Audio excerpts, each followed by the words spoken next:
Another day and another GTX 1060, this time from Aorus with their 9 gigabits per second edition, which as always I'll be testing both stock and overclocked and also comparing it with the RX 580. So let's take a look.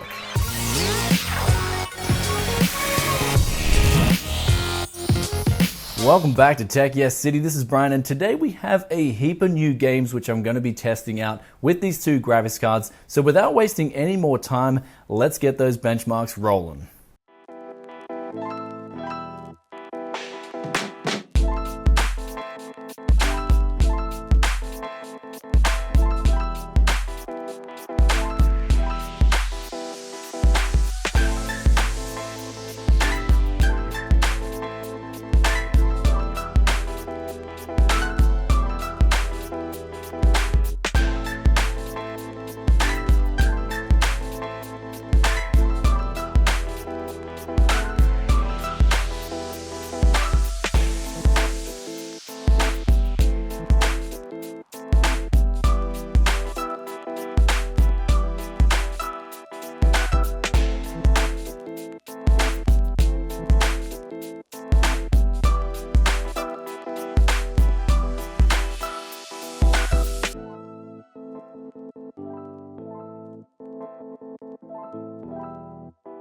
So there we have it, guys. The benchmarks in the games do all the talking like usual, and I find that the GTX 1060, when you overclock it, it does perform really well. And also in the case of the Aorus card, it overclocked extremely well, and this is with fan speeds of 80%, which keep the card very cool. I recorded a maximum temperature of 52 degrees after running Heaven for half an hour, and also that 80% is also really inaudible. I'll let you guys take a listen to the various fan speeds.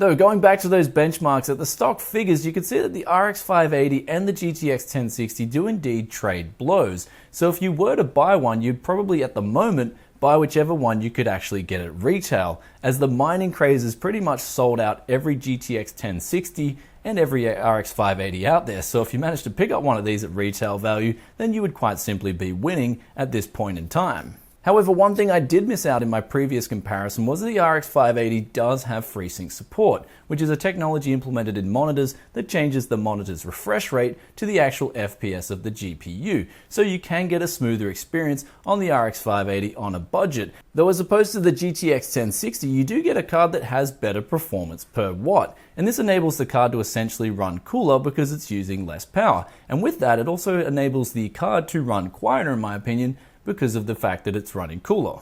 I believe these things are all related to one another in some mystical triangle figure. Illuminati confirmed, mid-review. Though the last thing I'd like to mention without making this a GTX 1060 versus RX 580 comparison video is that I found that the GTX 1060, especially in the case of the Aorus, does have a bit more overclocking headroom, at least compared to the RX 570 from Aorus that I tested. So if there's one thing to make apples to apples comparisons, is I'd say you do get a little bit more overclocking headroom on the Nvidia counterpart, which in turn does help you get better performance as seen in the benchmarks. Though looking more closely at the Aorus card, it does have a steel backplate with a copper fin on the rear of the card. Now I actually haven't found this to make any real difference in real world temperatures, though I have found with all the cards from Aorus that have come through here, they have overclocked marginally better than the competitors. In this case, I did have the MSI GTX 1060 around, and I found the Firestrike scores, and also in the benchmarks, the GTX 1060 Aorus did edge it out by just a little bit, even though the stock settings were very much the same. Moving over to the rear of the card in terms of input and output, you get one DVI-D, 3 display ports, and one HDMI 2.0 out. So this is plenty enough for a triple monitor setup. Going over the right side of the card, there is one PCIe 8-pin in and also the Aorus branding, which is RGB and can be controlled via the software. And it allows you to do different effects. You can also even put in a rainbow or double flashing, but my favorite feature is the GPU temperature monitor function, which will change the lighting according to how hot your graphics card actually is at the time. Also included in the software is the ability to select from 3 different preset modes. Silent, which does drop the fan speeds and drops the core clock speed. Also gaming, which is your preset out of the factory setting. And OC mode, which adds an extra 25 MHz to the core. You can also manually change settings like the fan speeds, the voltages, and the clocks yourself, and save these to different profiles and monitor 3 different settings at that time, though I do prefer for manual overclocking still to use MSI Afterburner with River Tuner attached.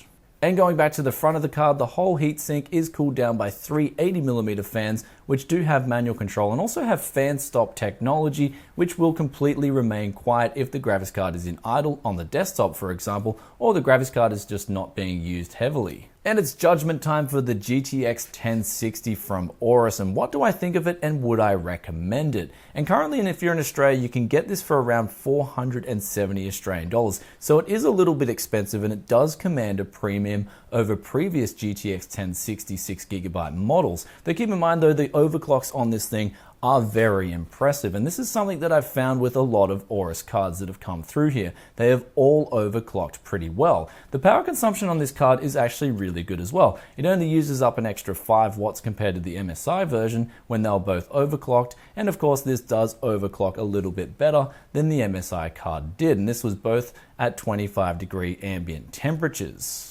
Though if you live in other parts of the world, this GTX 1060 I believe is pretty much currently sold out everywhere, and this is a case with a lot of other GTX 1060s due to a mining craze with cryptocurrencies, which is a different topic for a different day, which I'll be making a video on, so stay tuned for that.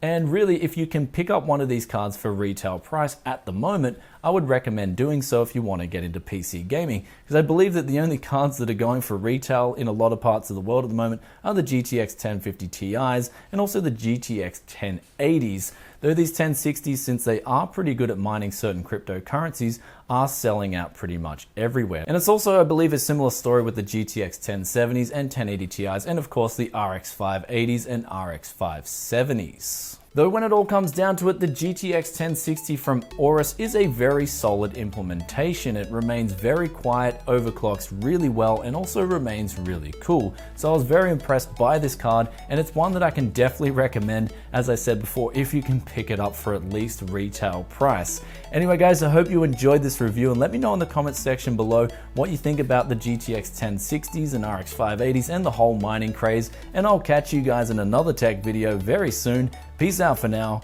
Bye.